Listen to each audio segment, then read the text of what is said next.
Hello everyone. कैसे हैं आप सभी लोग। बिफोर स्लीप 5 में आप सभी लोगों का पुनः स्वागत है और मैं मनोज कुमार आप लोगों का तहे दिल से शुक्रिया अदा करता हूं कि आपने पहले वीडियो को बहुत अच्छे तरीके से रेस्पॉन्स दिया, बहुत अच्छे तरीके से प्यार दिया।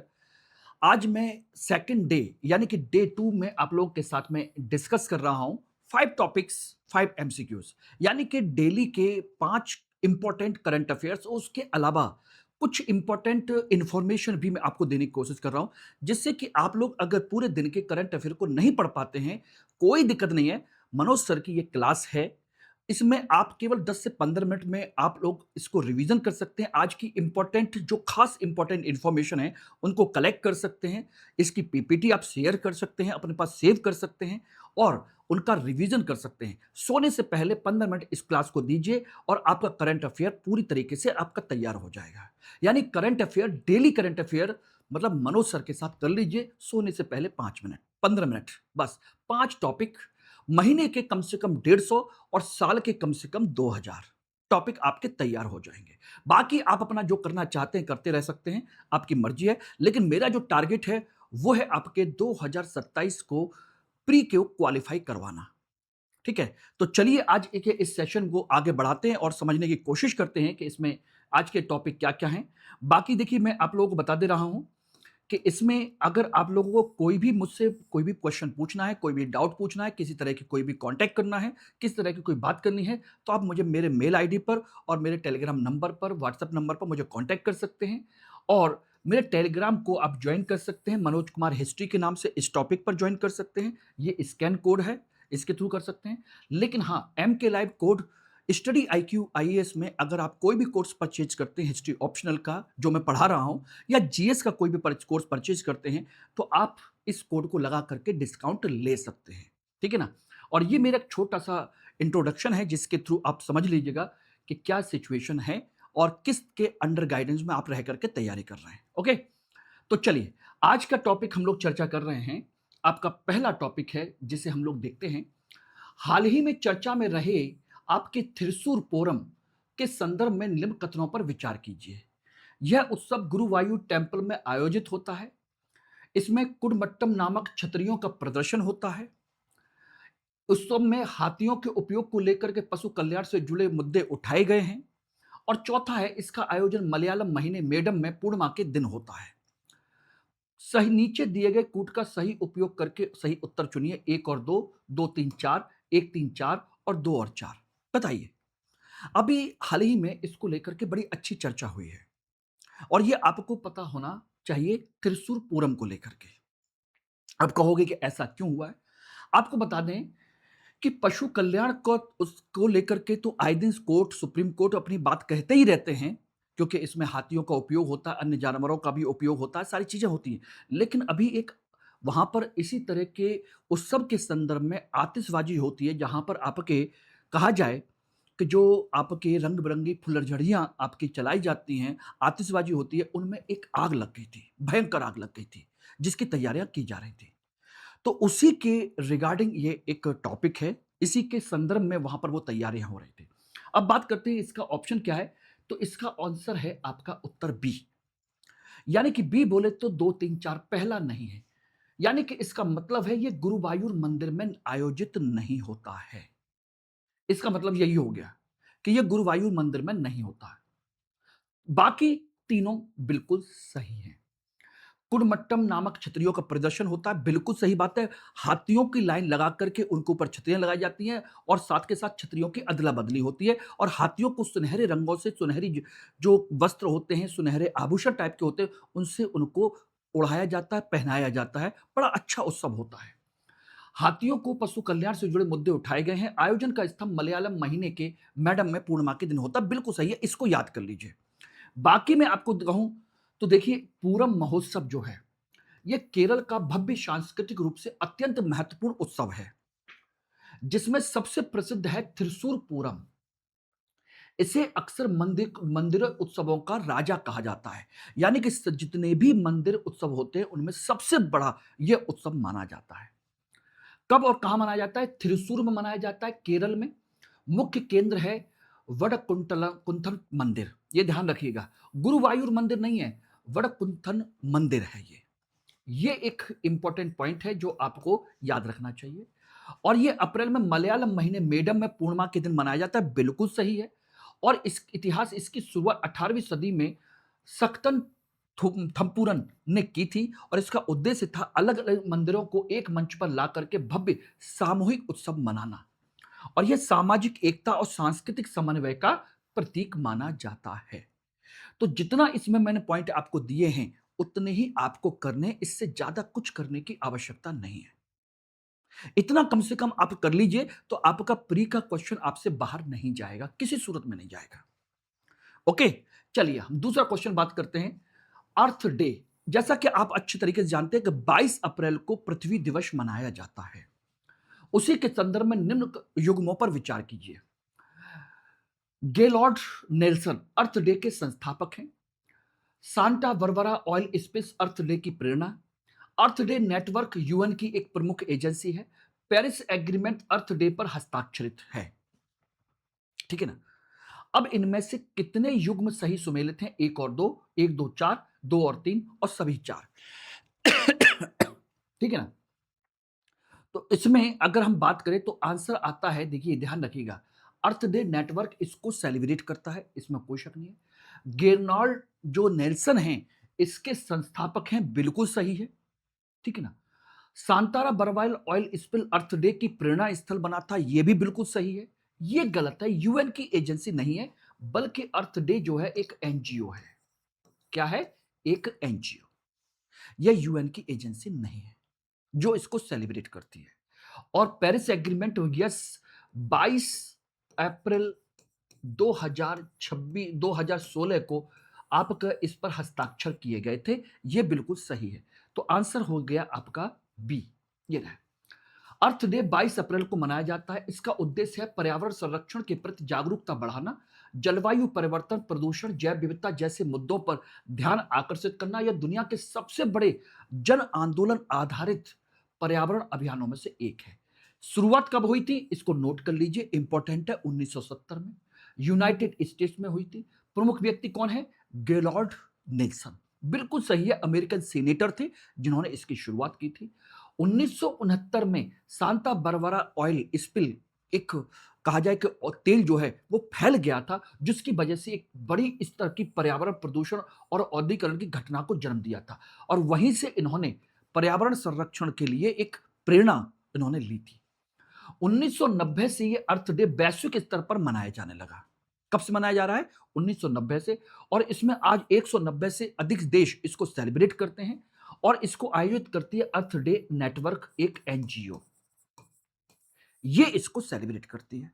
इसके ब्याह पर देखें तो ये चारों चीजें आपकी क्लियर हो जाती हैं। क्लियर है? इतना ही आपको करना है, इससे ज्यादा आपको कुछ करने की आवश्यकता नहीं है। ठीक है ना। अगला क्वेश्चन है, सेखा झील के संदर्भ में निम्न कथनों पर विचार कीजिए। इसे 2026 में रामसर स्थल घोषित किया गया है।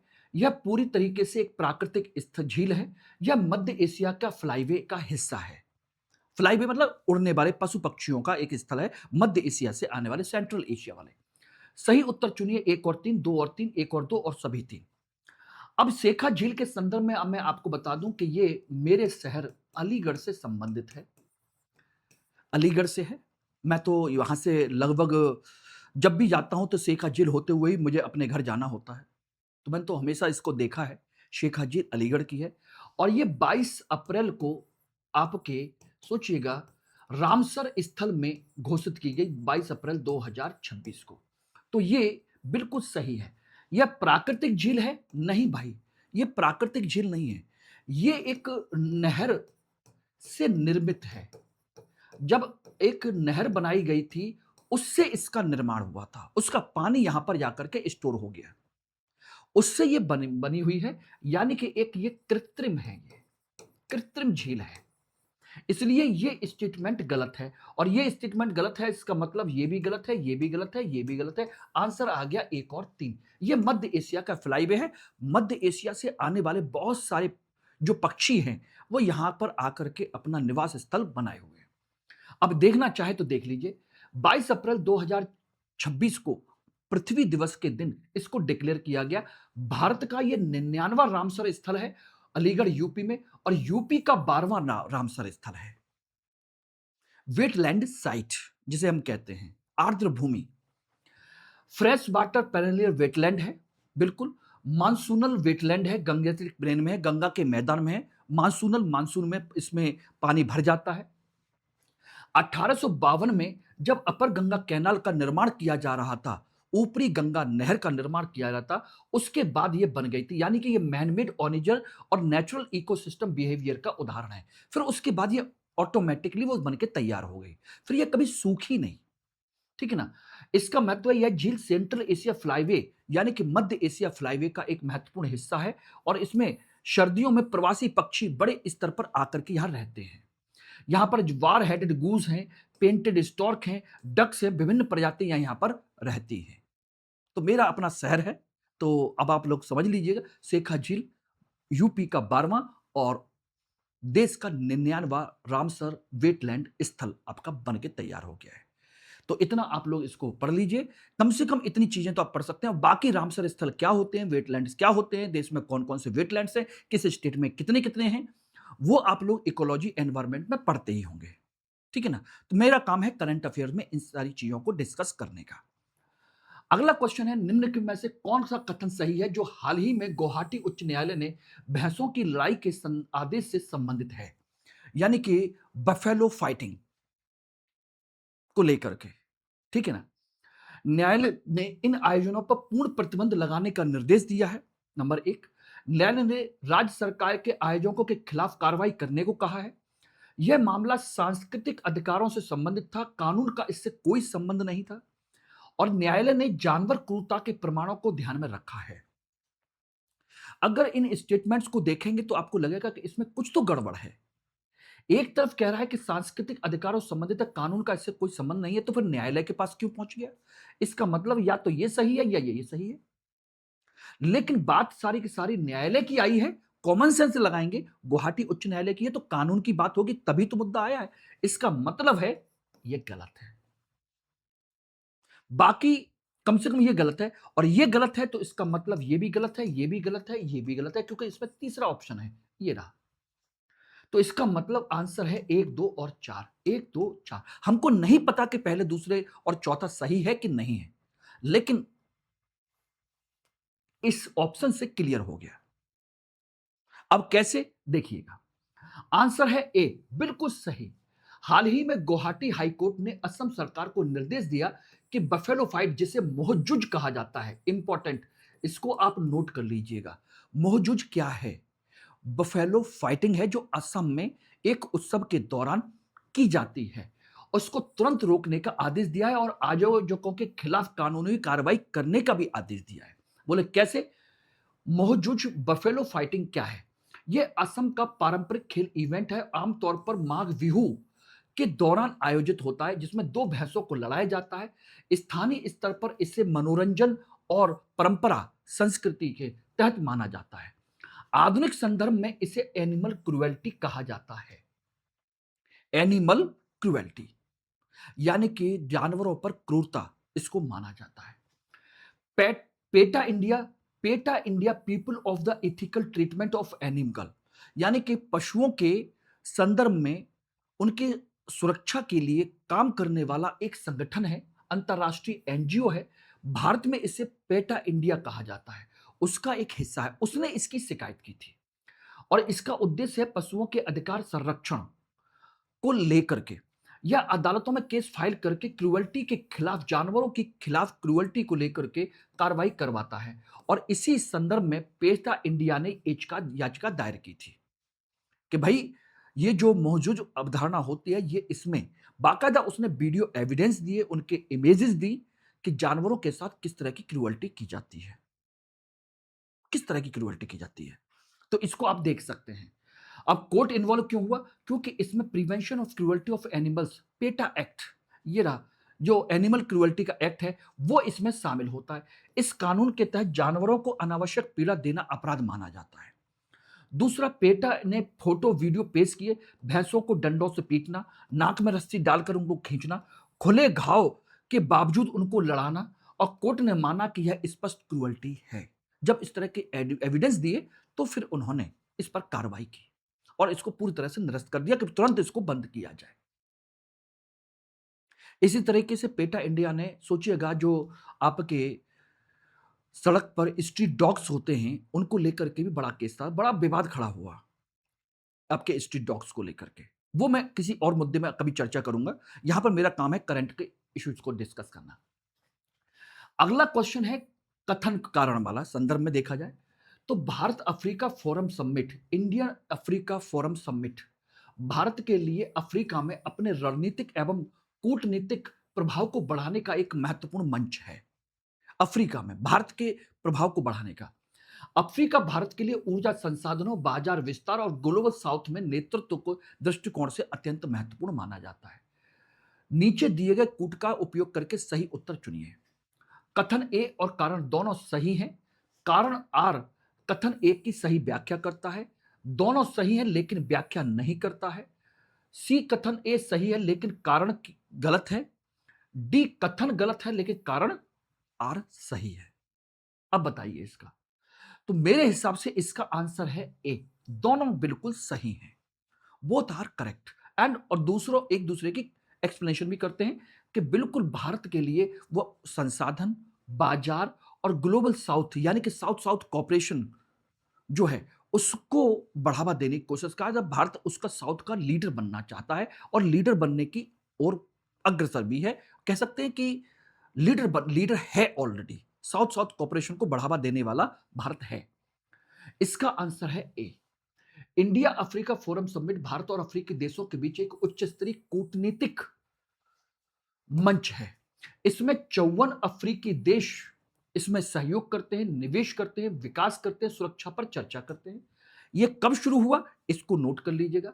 इसकी पहली समिट 2008 में शुरू हुई थी, दिल्ली में हुई थी पहली समिट। दूसरी समिट 2011 में आदिस अबाबा में हुई थी, सेकंड। थर्ड समिट 2015 में दिल्ली में हुई थी। फोर्थ समिट इसकी 2026 में होने वाली है दिल्ली में।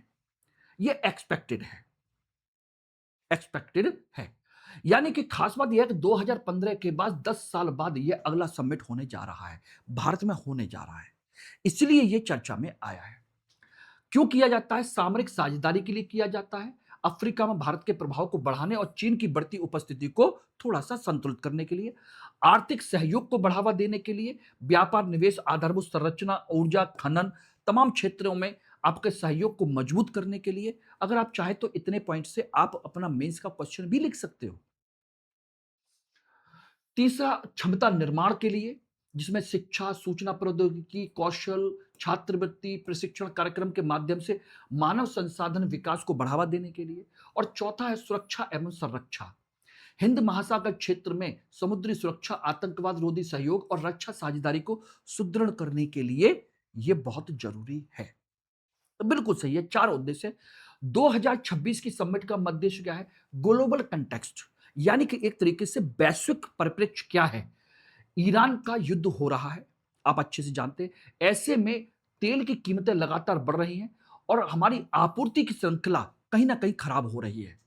ऐसे समय में अफ्रीका के साथ पार्टनरशिप करना हमारी एनर्जी सिक्योरिटी में मदद कर सकता है।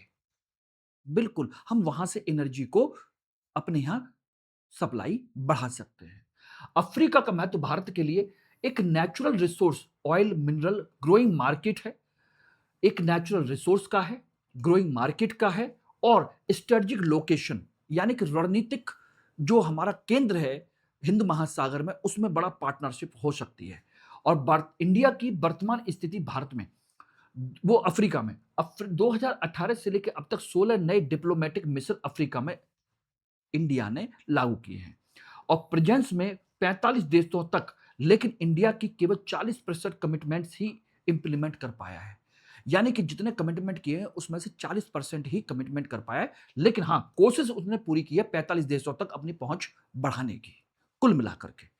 तो ये हैं आज के 5 इंपॉर्टेंट टॉपिक जिनको आप देख सकते हैं।